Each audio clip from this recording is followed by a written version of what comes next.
Today, as you know, very awesome women, female founders. So Sasha Cox of Trail Mavens, Tran of Magpie, and Esther Pun of Tripsipy. I'll let them introduce themselves in just a second. But before we start, I just want to say thank you to Peerspace for letting us use this really, really awesome space. So Peerspace is a marketplace that helps connect businesses and professionals to cool spaces and underutilized space for customers. And so Erin is here from Peerspace, and she's going to be moderating for us tonight. So I'll let her take it from here. All right, thanks everyone for coming, and we'll dive right in. We have some really impressive women here this evening, and a great community that's come together. So first, I'll have each of you just give a brief introduction of your company so we have a better idea of your backgrounds. Great, I'll get started. And in the back, can you guys hear me? Yeah. Perfect. Will you shout, or actually no, wave your hands at some point if at any point you can't hear me or any of the other folks? Okay, great. Actually, before we start, do you guys see Esther? Or should we move a little bit to the the side? Yeah. Great. All right. Cool. I didn't realize that. Good call. Space is angle. Okay. Perfect. Cool. All right, can everybody see Esther now? Yay! Hooray! So my name's Sasha. I'm the founder of Trail Mavens. And Trail Mavens brings together groups of amazing dynamic women for skill-based camping and backpacking trips over weekends in California. Yes, well thanks Sasha. First of all, it's going to be hard to compete on the boys. My name is Huong, founder of Magpie. Magpie is a female travelers club, so we don't serve men. It's a very exclusive club for female travelers, and the reason is because we feel that female travelers face unique challenges and needs when they're on the road. I see a lot of people nodding their heads, and so I would love to speak more and learn more about what we think about female travelers' challenges on the road. But so we are here to help female travelers connect and be able to support each other as we're out there concurring and and figuring out the next global adventures. And as you guys have already heard, my name is Esther Pun. I am one of the co-founders of Tripsipy. It's like a recipe for trips, you can think of it that way. So Tripsipy, we work on making that planning process of planning out your trip much faster and easier. So if you think of when you last planned a trip, you might have used TripAdvisor, Lonely Planet, like Ask Friends recommendations. So what typically happens is you have 57 tabs, maybe 37 tabs open, and you don't know if this restaurant is close to your hotel, right? It's just kind of a mess. So what we have is basically a plugin, very much like Pinterest. You can hit one button, save anything you want on that page. It's all in a map. You can take it with you on the go, on your phone, offline, etc. Great, and maybe you can share what sparked the inspiration for these platforms and where you're from and how that was able to lead you to starting these amazing companies. Sure, I will take a first stab. So I think for me, it was just over the years after traveling again and again and just running into the same problem over and over. I realized that every time I was traveling, I was, again, opening my 20 tabs, trying to figure out, okay, this is what I'm going to do, this is where I'm going to go, this is what I'm going to eat, and continuing to expect that, there should be something that pops up, right? Like someone's going to think of something that will make this process easier. The whole trip planning process is extremely fractured, right? You go to a different site to book, you go to a different site to find something to eat, you go to a different site to do every single aspect of that planning service, and then when you go on your trip, there's no easy way to take it with you. So at some point we realized like, oh, well, if it's not out there, maybe we should actually just build it ourselves. So that's how we jumped in. As for me, in my case, I actually grew up in an embargoed country, and it was Vietnam that I grew up in. And embargo at the time means, travel was not a possibility. You can't just go and get a passport or, think of escaping the country by any means, unless, you get on a boat and, become a refugee kind of thing. So I grew up reading about the world through books and, one after another, I realized, oh, what is a fig tree? How does it look like? And so step by step, we started having the embargo lifted in Vietnam. This was probably about 20 years ago. And I started realizing, oh, there's the internet. And the time it was still, even now, it's still censored. I realized that going on the internet, I learned so much more about the world. And so I started learning, okay, well, maybe I'll find out a way to hack this thing and, like find ways to travel, even though as a kid from Vietnam, everywhere you turn to, it would be way more expensive than going there, right? So one after another, I realized, I can go to conferences, I can apply to like the scholarships, et cetera, to start hacking travel. And as I did, I realized travel could be a possibility regardless of whether, how much resources you have. If you have a will, you find a way.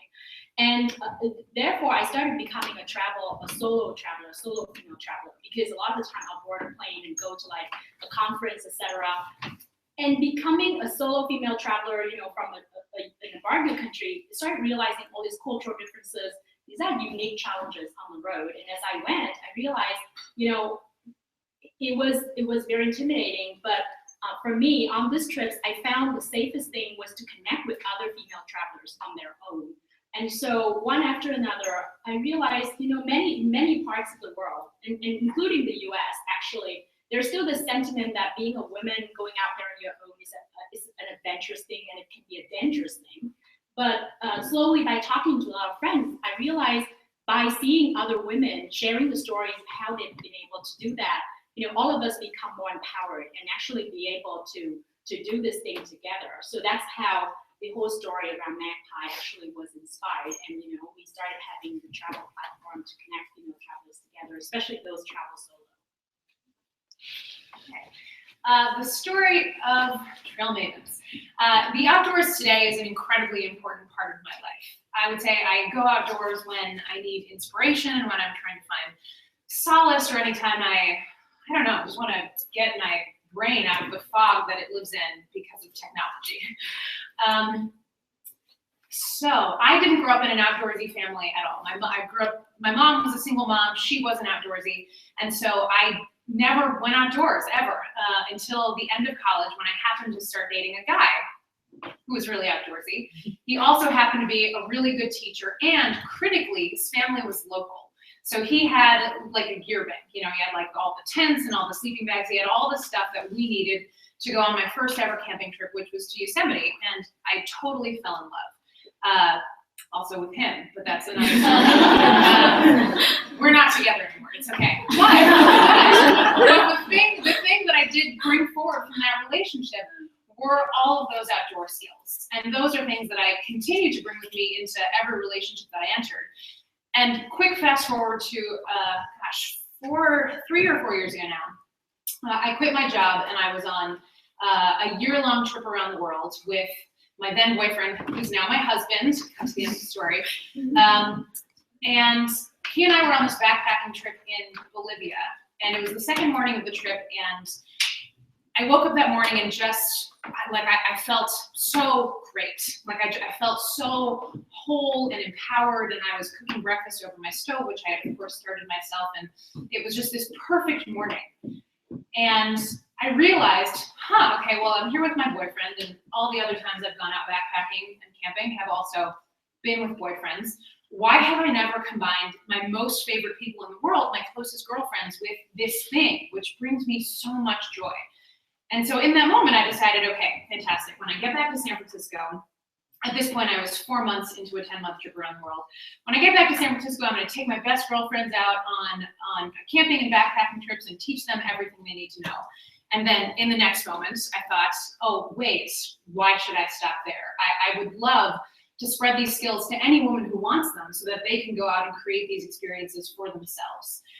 And then in the next moment, I had this reflection like, and isn't it weird that everything I've learned about the outdoors, I've always learned from men. I talked to a lot of women and they've had similar experiences. If they know about the outdoors, it's because their dad taught them, it's because a boyfriend taught them, or in many cases, did not teach them. Move over, babe, you're doing it wrong. That's an incredibly common thing that I hear from women. So it was actually that trip. It was on a backpacking trip that I got the inspiration for Trail Mavens, and that was 3 years ago.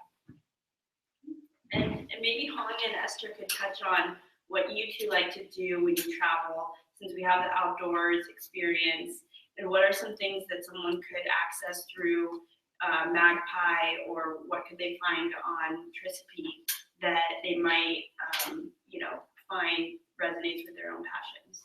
Yeah, sure. So for me, coming from that world again, in that setup, that the first time I've ever seen a person that doesn't look like a Vietnamese was when I was about my teenage years, and it was very rare. I remember when people that looked very different from us, they were walking on the streets.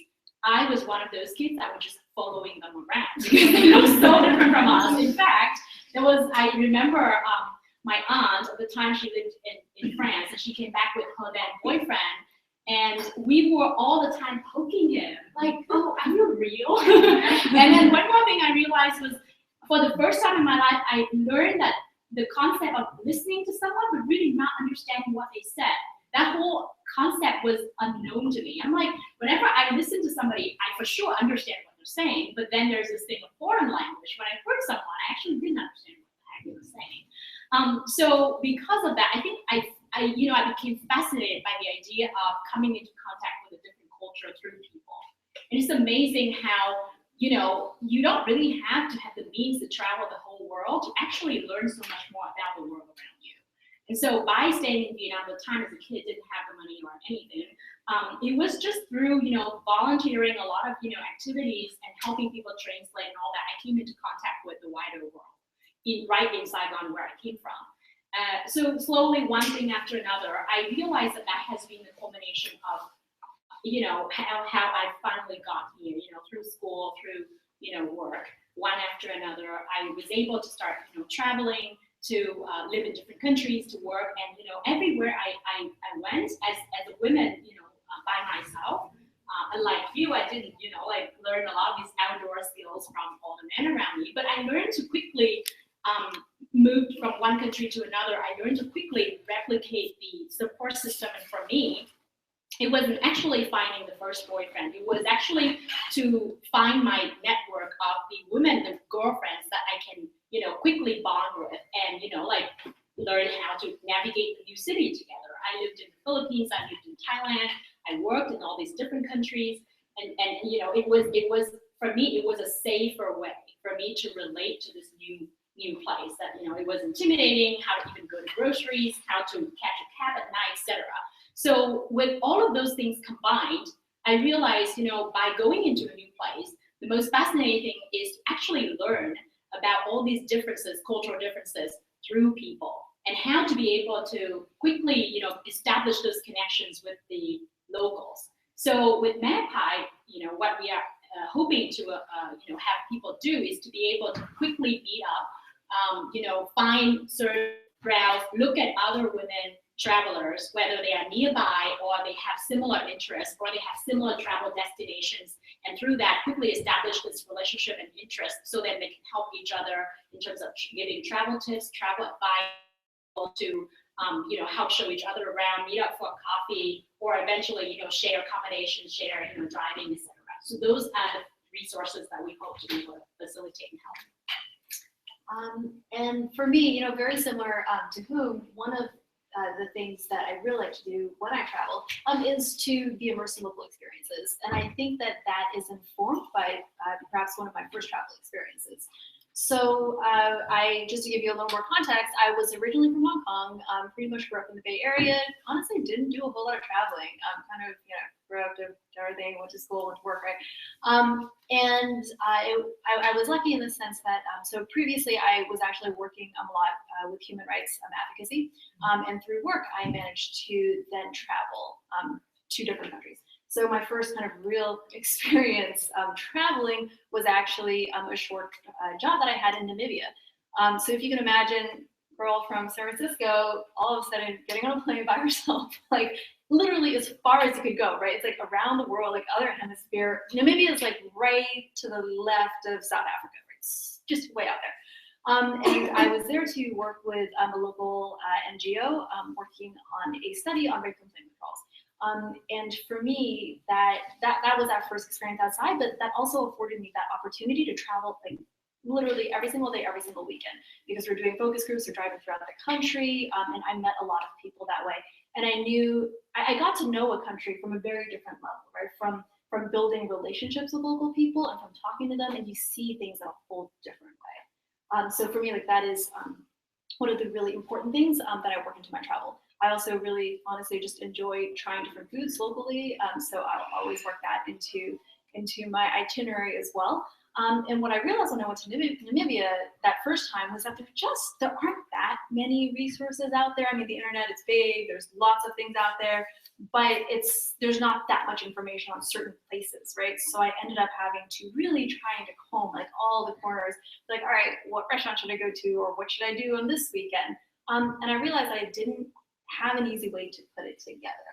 And then later, I also through work ended up traveling to Cape Town in South Africa, and did quite a bit of traveling that way, but also ran into that same problem again and again, which is why, eventually, years later, we ended up building Tripsipy.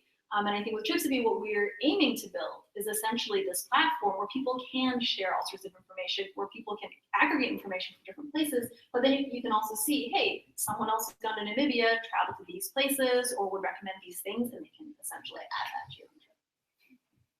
So traveling, as you've all touched on, enhances your world in so many ways and also presents a lot of challenges. So what's one thing you've learned about yourself that you didn't expect to find when you've been traveling?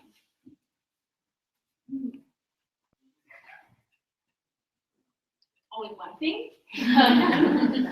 It's hard. It was interesting because, growing up in Asia, first of all, travel wasn't even within the means, wasn't even a possibility. Well, not the Asia in general, but like where I came from. And then on top of that, there's this cultural norm of being a woman, being a girl, of, not venturing outside. You shouldn't, not necessarily directly from my upbringing, my mom, but just in terms of reading all around you, it wasn't encouraged as a thing to do alone as a woman. And so I kept hearing that, it's so dangerous out there, you shouldn't do it on your own, especially when I talked about like the love of getting to know the world. And people are like, yeah, but you're gonna go on your own. And I'm like, well, but first of all, if I could get the opportunity to go, I would. And no one else has the funds or the schedule at the same time as I did, so why would I wait? So I did that, and I realized that what I've learned, what I've gained from these experiences were far more interesting and engaging and, eye-opening that I totally forgot about all these preconceived notions about how travel can be dangerous for a girl. And that is probably one big thing I have learned about that I talk to a lot of my girlfriends about, especially those who didn't grow up in, I think, this sort of like more westernized, cultural norms that as a girl you should be embracing your individuality and, go out there and explore the world. So the more we talked about it, the more we realized, we're helping each other out in terms of sharing tips and how to go out there on your own, how to stay safe, how to navigate all these things and, support each other in that venture. Yeah, was anybody in this room at Cheryl Strade's talk when she came into the city a couple months ago? Nobody? I'm so sad. It was amazing. Okay, so like a lovely nugget that Cheryl Strade, who's the author of Wild, said, she was talking about rites of passage and how as adults, we don't have nearly enough opportunity for rites of passage the way that we do when we're kids. When you're a kid, you get sent off to camp and you go to college for the first time and you go through all these stressful experiences which really serve to grow you, to help you figure out who you are as a person. And then all of a sudden we hit adulthood and there aren't nearly so many of those experiences anymore. So when she said that, that really struck me because I thought of all of my experiences, both in the outdoors and with solo travel. And my biggest takeaway from those experiences was discovering my own bravery, my own courage. If you had asked me before I took this 10-month trip around the world, Sasha, would you ever start your own business? I would say, hell no, not in a million years. I didn't ever think that would be me. I didn't ever imagine that I would be the kind of person that would be sitting on a panel, speaking to a room full of amazing women. Travel and the outdoors, they really both serve the same kind of purpose for me. And that is to push me outside of my comfort zone and to make me to make me aware of all of the strength that I have that is already inside me. This was actually another important thing about what Cheryl said, is that you go on these rites of passage not to somehow grow courage inside you, but to discover the courage that is already there. So discovering those nuggets of courage. I would say that actually, for me, it's a lot of the same similar themes, perhaps not put as eloquently. I think that, when I think that, as I mentioned, my first experience of really traveling was going to Namibia. When I went there, I actually got robbed twice in the first 4 days when I was there. Like literally, I landed, I'm like, well, I need to go to the grocery store, because I gotta get some food, got robbed like immediately. And you still have money for the next time? So, so good point. I did not have money anymore, so they couldn't at least rob the money. So I was saying there, people said, hey, try to fit in. And you know what? I tried really hard. I just didn't look Namibian. Like, it was kind of clear that I wasn't from the country, right? So people were, really kind. I think that in those times of need, like, you find that there are some people out there who out of circumstances or whatnot, could maybe do not good things. But then there are also people that are really great and open and who are really willing to support you. So before I went out that day, actually, they said, well, you're a woman, so don't take a bag out. You should keep all your money in your bra. Well, that's awkward. But literally the entire time I lived in Namibia, like, I kept money in my bra. And, like, it apparently was not unusual. Like, I would just take money out of my bra and for stomach. Nobody cared. It was really weird. Pro tip in Namibia travel. Pro tip. And then the next time they actually took my cell phone. Like, I got the cheapest cell phone, like the really cheap Nokia kinds, right? From back in the day, because I just needed it for a few months when I was there. And a guy saw clearly that I was a foreigner and just thought, like, oh, she must have money, right? So he comes up next to me. I mean, none of these crimes were violent. There was like no gunpoint or anything. But then he stops me, and I'm just like, what can I do better? Like, this just happened 3 days ago. Like, can I walk away? How can I learn? What do I do? So I'm trying to turn away. There are people like literally 2 feet away from me, and they're just looking. And so he sticks his hand into my pocket, and he takes my cell phone. And then he looks at it, he walks away, and in English, he yells out, cheat, because he thought I would have like an iPhone or something. I was like, well, want to give it back to me? Use it. But it didn't happen. Like, I think that in hindsight, it's a funny thing. And except that, in the moment, it was like anything but funny, right? And it was just all right, now what I do. And I think that from those experiences, like, I had to learn, right? Okay, so now you're in a completely foreign place, completely outside your comfort zone. How do you do it? How do you comfort yourself? How do you just get through the next day? How do you not make the same mistakes again? How do I change my walk, like, from home to work, in a different way? Is it picking up on cultural cues of, like, understanding, oh, you actually need to look people in the eye to not get robbed? Or it's like, here, you look people in the eye, people think you're crazy. Like, there, you actually need to look people in the eye and say hello. Otherwise, apparently, it's very clear that you're a foreigner. So for me, like, it was that experience of taking it outside of my comfort zone, outside of my country, that taught me a lot about how to be far more independent, and how to really understand how to interact with the world around me, and to be very sensitive, right? And to understand how those contexts work. Yeah, I love what you said about what do I do now? Because I feel like that happens all the time whether you're traveling, whether you're outdoors, you're in the moment. You don't necessarily have an itinerary. It's just like, well, what do I do now? And then something else happens. What do I do now? It's just it is such a wonderful opportunity to practice being in the moment and figuring out what's the next logical step, whether that's dinner or what am I going to do without a cell phone or whatever it is. Yeah, and those are moments that discover those nuggets of courage, right? Yeah. Because that's when you realize that you look back and like, actually, I've survived. Yeah, here I am. I still usually survived after 2 times being robbed. But actually, what you said, I strongly resonate with, because I think there's this, for me, and actually just to add one more thing to what I've learned is, the first time I went to a country that was again, in Vietnam, 80%, 90% of us are Buddhists, so it's quite homogeneous. But if you grew up in that setting, you wouldn't have known all of that until I've gone on a scholarship to study in Singapore for 6 months as an undergrad student. And in those 6 months when I was there, it's a multicultural country and city. So you have, Muslims, Christians, and all these other religions. And I was, on a team with a couple of people working on my project. And one of my teammates, he was very hungry in the morning. And so I looked at him and I'm like, I have a bun. Would you like to have half a bun? And he's like, well, what's in the bun? And I said, well, it's pork. I didn't know that as a Muslim, he doesn't eat pork.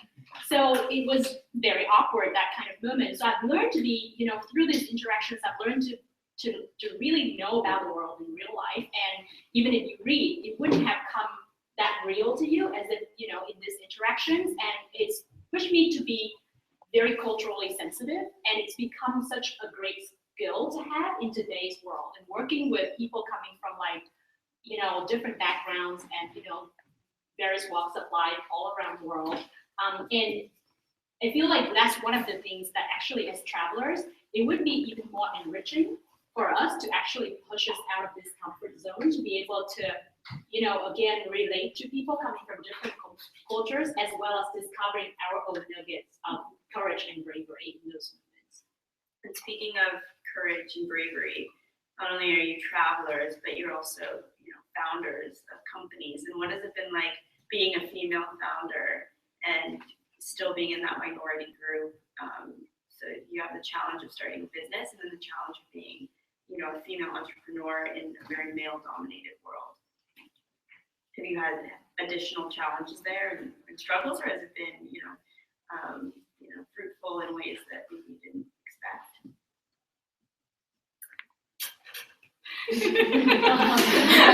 It's too challenging to say. I don't think that any of the challenges of being a business owner, at least for Trail Mavens, necessarily stem from the fact that I'm a woman. I think they have simply stemmed from the fact that being a business owner is inherently a really difficult thing, especially for all of us. We've created products that are incredibly personal. And so every day, especially in the beginning, you're putting yourself on the line. You're saying like, hey, this is a thing that I created. This is my baby. Do you like it? and sometimes people say yes, and sometimes they don't. The first year of Trail Mavens, 2014, I think I had, it's ramped up a lot over the years, but I think the first year I had 11 trips on the calendar, and 50% of those I had to cancel because not one person signed up, And this year I'm running 45 trips, and I haven't canceled one yet. Hey, right? So, learning to, it's learning to put your whole heart into something, and also be able to take a step back, so you're not taking it personally if it doesn't resonate right at that moment in its current form. Yeah, so going back to Erin's question, I don't know if it takes courage or bravery to be a founder. I think it takes a kind of, for me, sometimes, to a level of persistence and sometimes ignorance of not knowing how hard this was. I clearly didn't know that. I knew from firsthand, after having run a company in Vietnam before I came here to the States, that I knew it was, it was busy. I worked nonstop. There was no weekend, whatever. It was like, it was what I chose.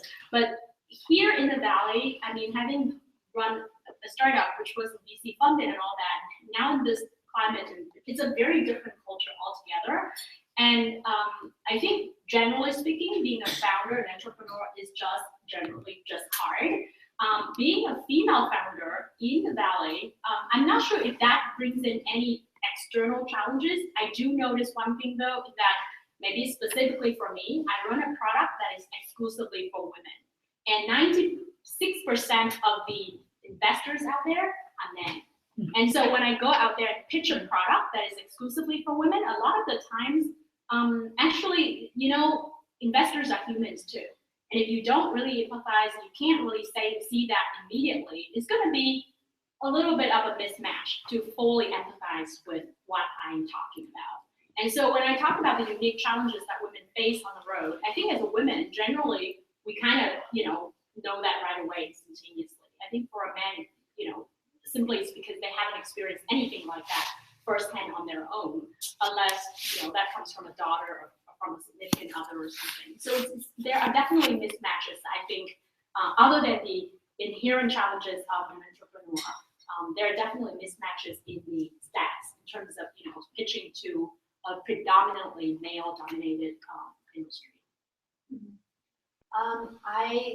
To piggyback off of that, I mean, the statistics they are clear, right? Like they look at, say, women pitching the exact same thing in front of VCs versus a man pitching the exact same thing in front of VCs. Like men will get funding it's far more likely for men to get funding than women. But speaking as a woman who is running a startup, I will only ever have my experience as a woman. So I will never know walking out of something, hey, did that person not resonate with me because I was a woman, or is it because my idea is not good enough? Because it is really hard to just run a company, period, right?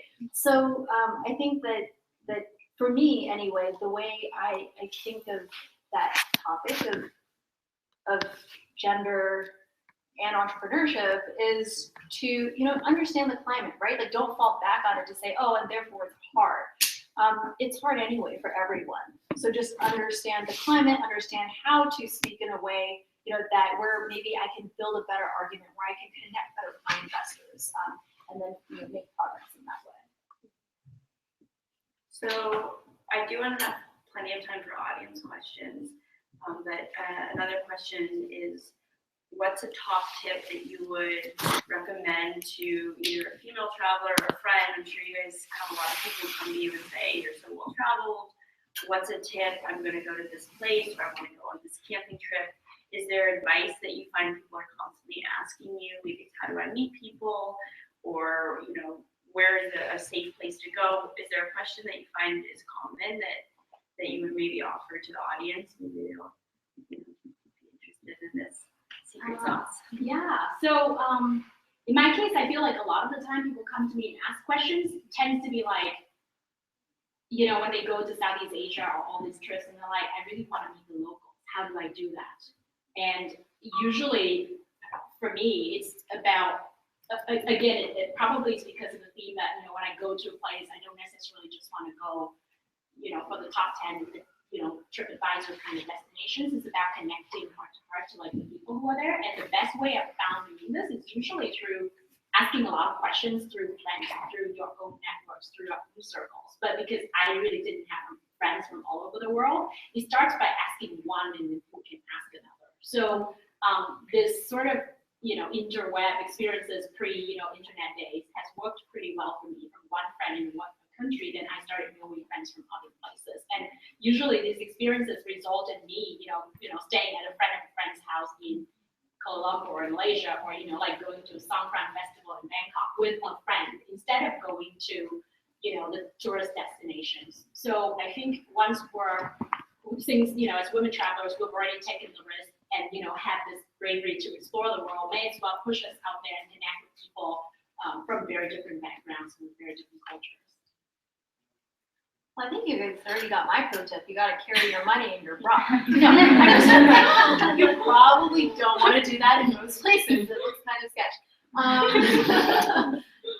But I don't know if there is one piece of advice specifically that people always ask. I think that in general, and to your point, right, be open about talking to people around you. I think that when you're traveling, it's so easy to look around and be swept away, by the main things or just by one thing or another. But just take a moment to connect with people around you in your space.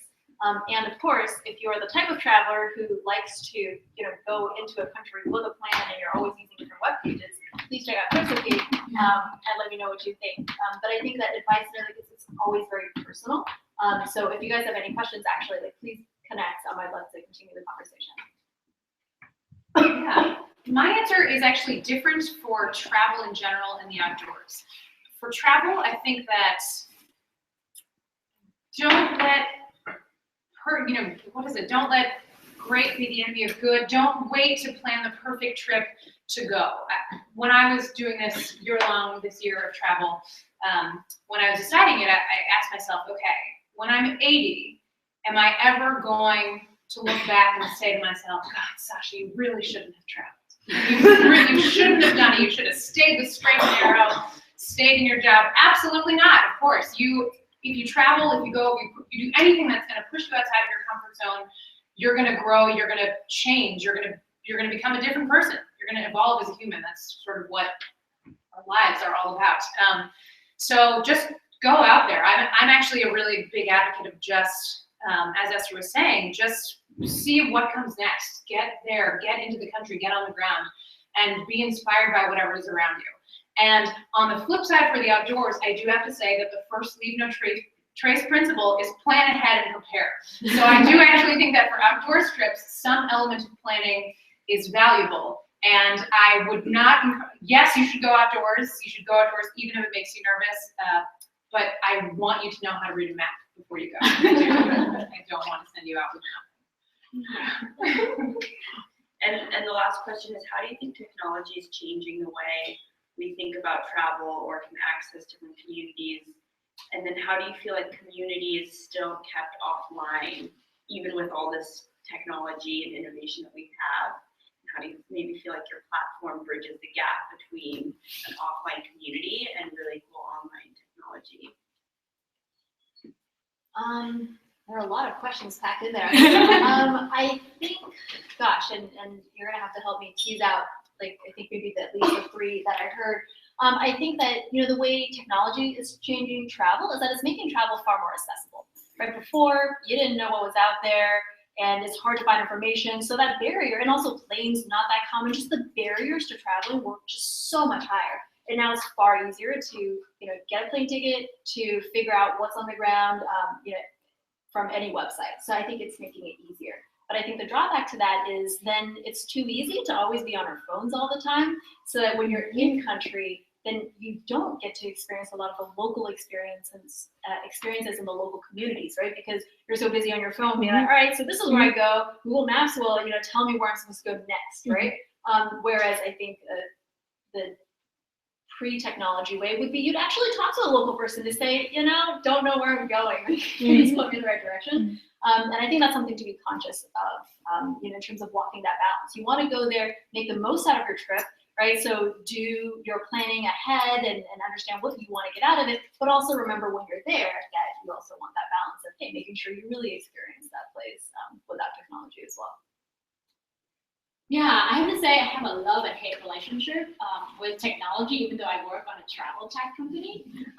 Especially, I felt like the relationship that I've had with friends and with people pre, the internet was so much more, I feel so much more authentic in terms of not just about the number of likes or the number of posts, but it was more about this sort of meaningful connection that, I could go visit, I could have a conversation. It doesn't have to be scheduled in the calendar and stuff like that.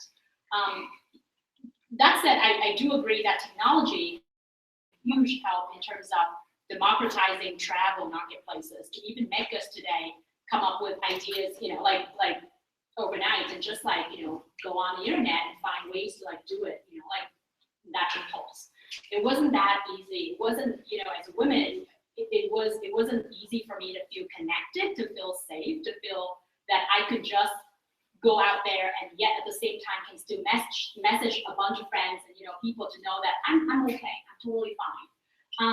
I do think, however, that authenticity in travel is what eventually I think we all want to have, in being able to connect with each other regardless of how different we are. And it's just not in terms of the number of likes, that the number of posts. It would be more around that. What do you want to do when you go on a trip?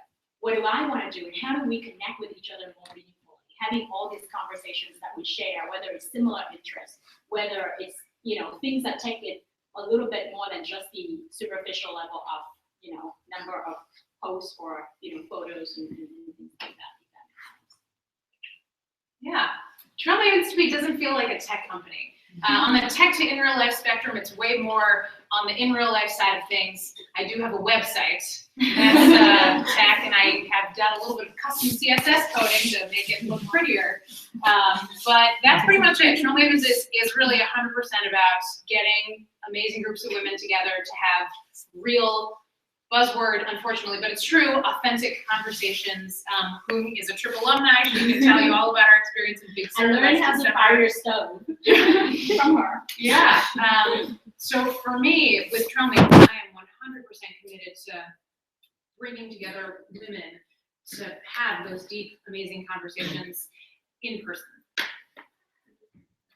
Are there any questions in the audience? Yeah, go ahead. Hi.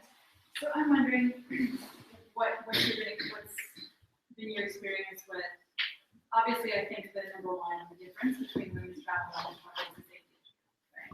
If we're able to travel so less anywhere, but there's a huge gap there that men, like you had mentioned, really don't have that comprehend fully. We've already been there. So aside from that, what do you think is the most prominent difference to you between that you get asked about or?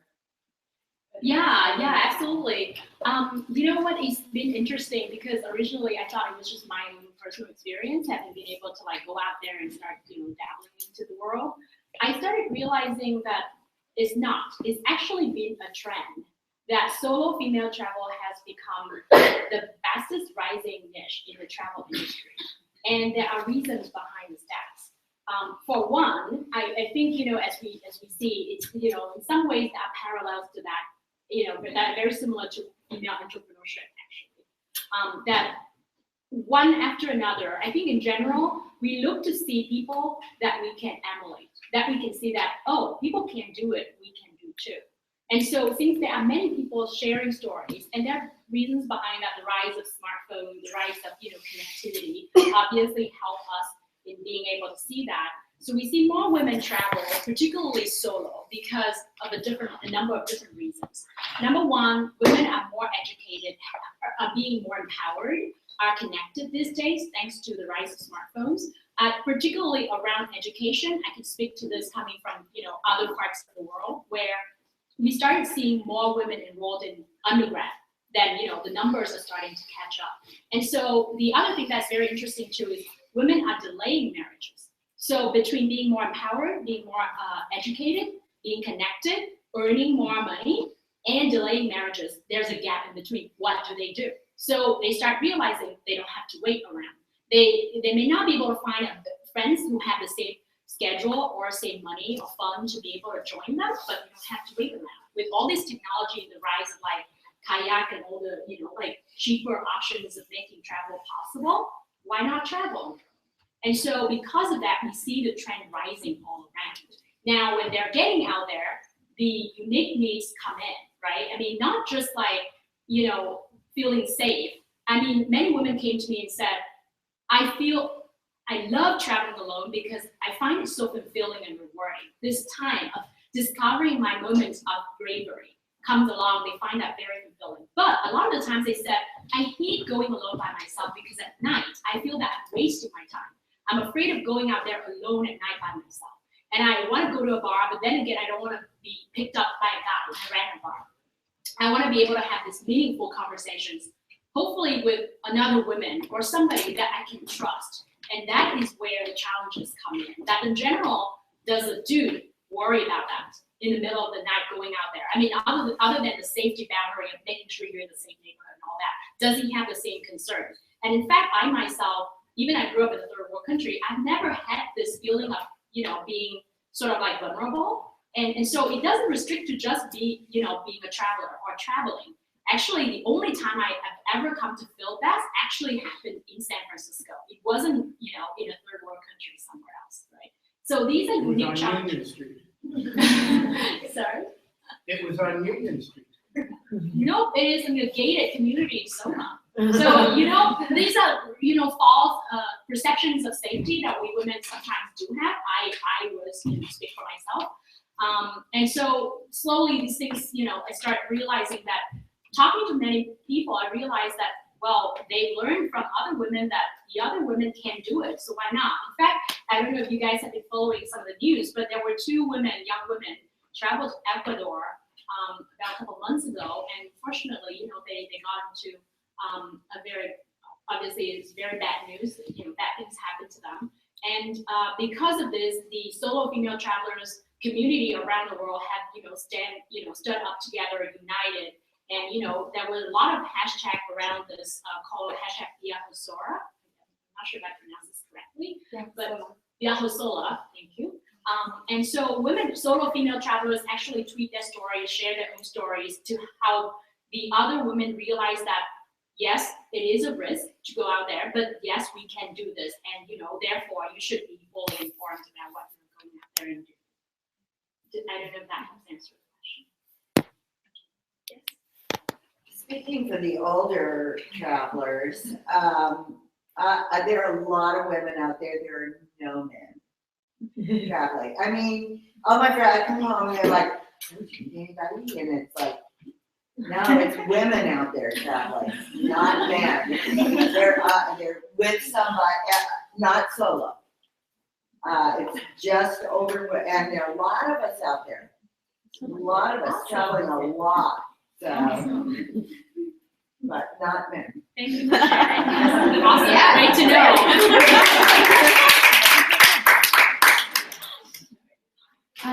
I'm planning a solo trip in 2 weeks to Portugal for about a month, and I just was wondering what technology you guys travel with. I mean, obviously, outdoors I do a little bit differently, but like when you're abroad, do you take a laptop? What do you rely on to kind of connect with your communities and get the authentic experience?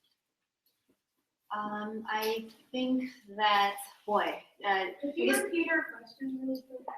The question was what technology they use and rely on when they're traveling, whether that's a laptop or a smartphone, what they travel with. Or nothing? Nothing, a Kindle, a camera. right. So what technology do I travel with these days? Unfortunately, because of work, like the laptop always comes. I think that before the startup, the laptop may not have always come, so that may not be as applicable. In terms of technology that I actually use in my trip, this is kind of an easy one, but just on my phone, especially when I solo travel now, right? I just for safety and just so that I know where I am, right? I make sure to get offline maps of where I am, especially when there's no data plan. That's what I was going to say also. So important. Yes. So I will give you 2 solutions for offline maps. One is a shameless plug for Tripsipy because we offer offline maps. So if you make a trip with us and put something on there, you can just take your trip offline. The other one is Google, actually. They recently, I think 2 years ago, started offering this. So on your Google Maps app, you need to like zoom into the right area. And if you type in OK Maps, it'll download it offline, which is also really helpful. So that's one thing that I do. Like before technology, actually, what you mentioned, something you said in your last answer just reminded me. I used to draw, like because I was traveling alone, right? And I'm a woman and I didn't want to draw attention to myself because apparently I already looked different.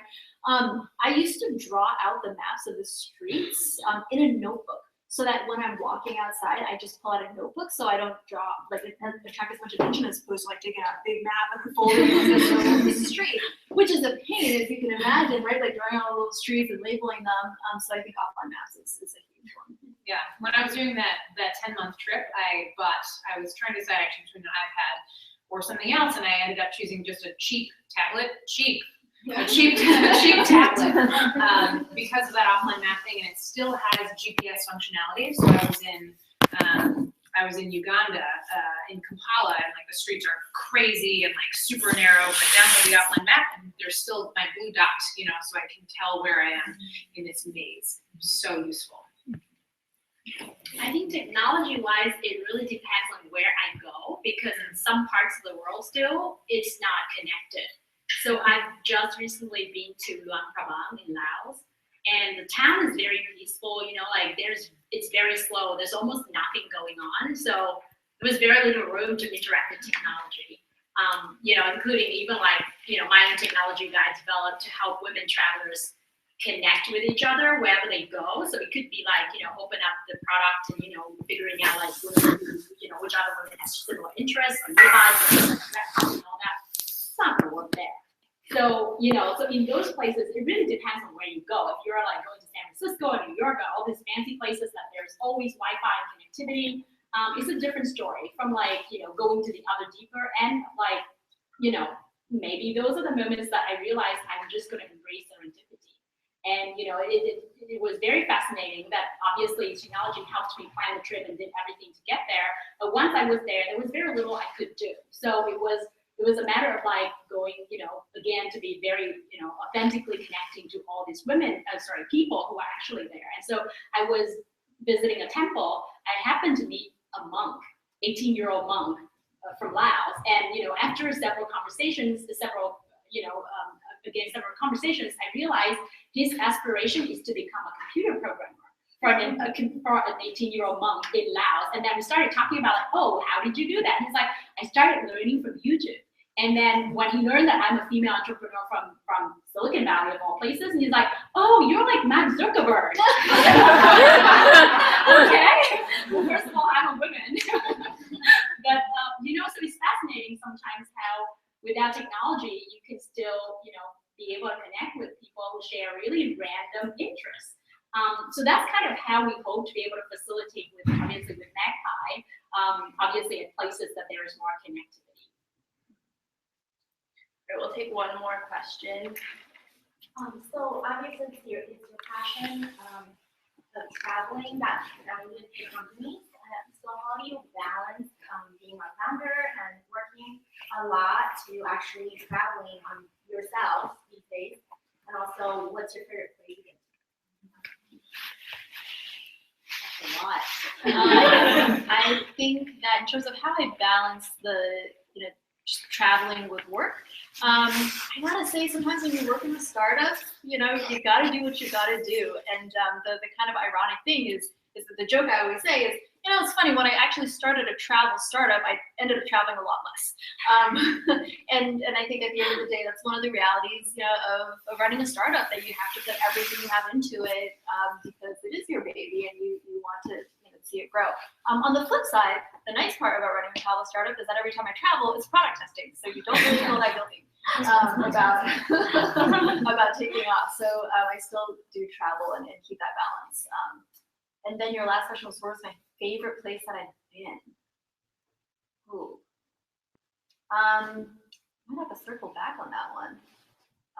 Yeah, I will. Namibia. Namibia is actually incredibly beautiful. Namibia, it is incredibly beautiful. If you've seen, I think ads or something of these sand dunes that are copper colored, that are crazy high, usually it's Namibia. Like people don't, or I thought maybe most people didn't know that, but they have arguably the tallest sand dunes in the world. Not a whole lot of people out there. It's gorgeous. I'm lucky with Trail Mavens insofar as the nature of the work actually forces me to take time off. So for the first 2 years of Trail Mavens, I led 95% of the trips. So I was gone on the weekends. I was away from my computer because I was out in the woods with no Wi-Fi, with no connectivity, away from my laptop, getting to be in the moment with all the women that came on these trips with me. So that was great, super vital. And the other key for me has been delegation. And has been a very hard lesson for me. Again, it's your baby, and will anybody take care of your baby in the same way that you can as its mother? And it's been very much a learning curve, and I'm just now getting to a place where I can hand off some of those pieces to other people, which means that I do have time to ever see my husband or go to friends' birthday parties or all the things that I haven't been doing for the past couple of years. Yeah, so I would say, if anything, the first lesson I've learned in my first year, working on Magpie, is that it was very, like you said, because of travel and my passion, I founded a travel company. And then because of that ignorance, then I realized, oh shit, I actually didn't have time to travel anymore. Yeah. And that's the passion that helped fuel me, the desire to actually do this, right? So the one thing I've learned in that first year was very important to me, and for me to remind myself of, was actually, it's come to the point that I realized by not taking a break and actually take a step back and evaluate things, fill me with fresh energy, I'm not doing justice to anything, to anyone around me. It wasn't fun, even for myself. And so this year I've learned to take breaks. Sometimes it's, in a planning fashion. Sometimes it's actually just a girlfriend picking up the phone and saying, hey, did you read the news? There's this thing called Super Bloom in, where was that? The Valley, Death Valley. And actually, I didn't even know. I was like, Super Bowl? So I was like, Super Bloom, what's that? And so, within 2 days, we just decided to go on this girls trip together, and it was for the weekend. Like nobody has been, according to my friends, nobody has been to Death Valley within 24 hours. We did. So 24 hours within, like Death Valley, and then another like half a day to go into this place very close to, the LA mountains area. And so within the whole like 48 hours, we completed this trip, and I came back, even though I was like physically exhausted, I was so fulfilled, and I felt like I came up with, new inspirations, new energy, and all that. And so I think the lesson learned is actually by forcing yourself to take certain breaks. And I think, you've done a great job of this, of like taking this, because it's your job, to be taking this weekend off and, disconnected to all this noise. You actually come back fully refreshed, and, that you can produce even more. So I don't know if I have a place that right now, the top of my head, the place that's most interesting that I've been to. There are quite a few, and happy to chat about that. But I do have an ask, because I do know if there's a place I want to go, and it's actually Peru. And again, I don't just want to go and do like the hike in Machu Picchu. I want to be going, again, connecting to the locals and be more authentic about it. So if any of you has been there and has any tips to do that, I would love to learn. I think we're at time with our questions, but we would love for everyone to stay a little bit, mingle, meet other amazing people here. We have our founders who will be sticking around, so you can ask your questions to them. And I do want to say thank you to each and every one of you for sharing your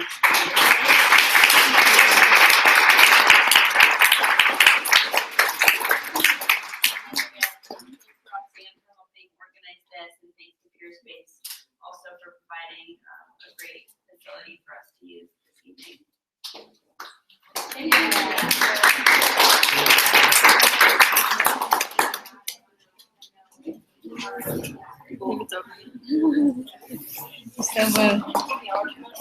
Thank you. Is it still going? Stop broadcasting.